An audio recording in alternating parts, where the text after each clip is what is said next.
Reproduction विचूरिया के अंदर तीनों तरीक़ों से होती है, vegetative, asexual and sexual. Vegetative जो है वो सिंपल फ्रेगमेंटेशन है, टुकड़ों में बटेगी, हर टुकड़ा जो है वो नए इंडिविजुअल को जन्म दे देगा।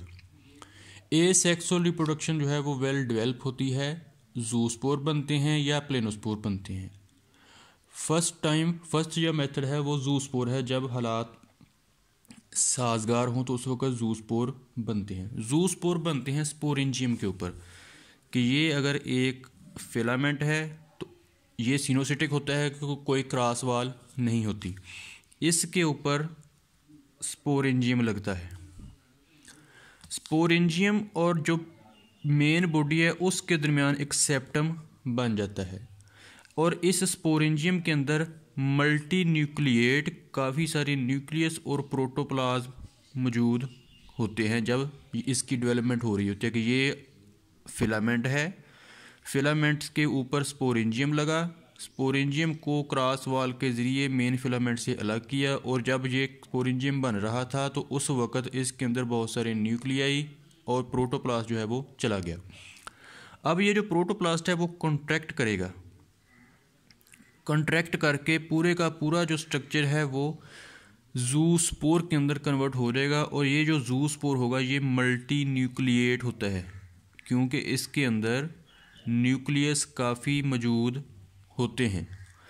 इसके ऊपर फिर फ्लैजेला लगते हैं काफ़ी सारे, तकरीबन जितने न्यूक्लियस होते हैं हर न्यूक्लियस के हिसाब से 2 फ्लैजेला मौजूद होते हैं।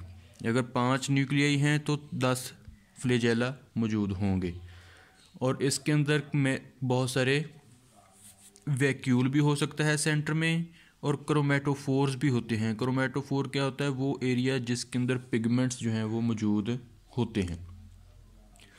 मुनासिब वक्फे के बाद ये ऐसे ही पड़ा रहता है। मुनासिब वक्फे के बाद ये जो जूस्पोर है ये बाहर आएगा इस स्पोरेंजियम से और जर्मिनेट होगा। जब ये जर्मिनेट होगा तो इसके इर्द गिर्द सबसे पहले एक मोटी दीवार बन जाएगी, फिर ये जर्मिनेट होगा तो इसके साथ लगेगी germ tubes. Mostly 2 germ tubes लगती हैं। एक जो जर्म ट्यूब है वो न्यू फिलामेंट को जन्म दे देती है, दूसरी जर्म ट्यूब जो है वो हेप्ट्रॉन या राइजाइड को जन्म देती है। जूस्पोर की बात कर रहे हैं। जूस्पोर क्या है? फिलामेंट जो कि सिनोसिटिक था, जिसके अंदर बहुत सारे न्यूक्लियस मौजूद थे, उसकी टिप पे स्पोरेंजियम डेवलप होगा। स्पोरेंजियम जब बनेगा तो यहाँ पे क्रॉस वाल बन जाएगी, ये मेन बॉडी से इस सेप्टम के ज़रिए अलग हो जाएगा। इसके अंदर प्रोटोप्लाज्म और बहुत सारे न्यूक्लियस जो हैं वो चले जाएंगे। जब इसकी डेवलपमेंट हो रही होगी वो फिर कॉन्ट्रैक्ट करेगा, सारा मजमूआ इकट्ठे का इकट्ठा जो कुछ है सारा इसके अंदर इकट्ठा कॉन्ट्रैक्ट करेगा। उसके साथ फ्लैजेला लग जाएंगे। मुनासिब वक्फे के बाद ये इस सुराख से बाहर आएगा, फ्लैजेला इसके गिर जाएंगे और ये जर्मिनेट करेगा। जर्मिनेट करेगा तो 2 जर्म ट्यूब्स प्रोड्यूस होंगी। एक जर्म ट्यूब जो है वो फिलामेंट यानी मेन बॉडी को जन्म देगी, और दूसरी जर्म ट्यूब जो है वो राइजाइड या हेप्ट्रॉन को जन्म देगी। ये राइजाइड या हेप्ट्रॉन जो है वो अटैचमेंट में मदद करेगा। सेकंड मेथड है एसेक्सुअल रिप्रोडक्शन का, अप्लेनोस्पोर्स। अप्लेनोस्पोर जो हैं वो नॉन मोटाइल होते हैं। अप्लेनोस्पोर जो हैं वो भी अप्लेनोस्पोरेंजियम के अंदर प्रोड्यूस होते हैं, यानी जूस्पोर जो है वो भी स्पोरेंजियम के अंदर, इस स्पोरेंजियम को जूस्पोरेंजियम, अप्लेनोस्पोर जो हैं वो भी स्पोरेंजियम के अंदर, और इस स्पोरेंजियम को अप्लेनोस्पोरेंजियम कहा जाएगा। अप्लेनोस्पोर जो हैं वो ड्राई कंडीशन में पैदा होते हैं। अप्लेनोस्पोर जो हैं वो नॉन मोटाइल होते हैं।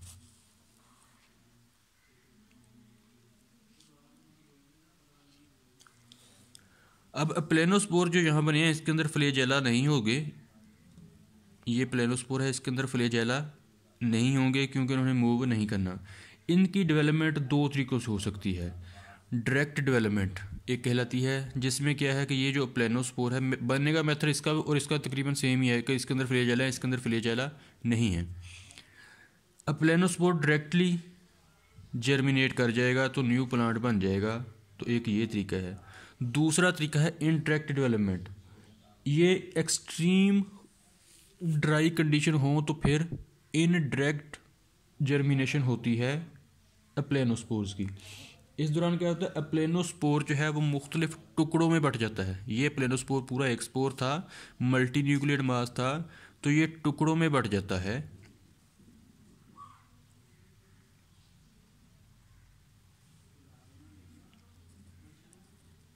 अब ये जो टुकड़े हैं, हर टुकड़ा अपने इर्द गिर्द अपनी दीवार को मोटा करके बना लेगा, एक थिक वाल सक्रीट कर लेगा।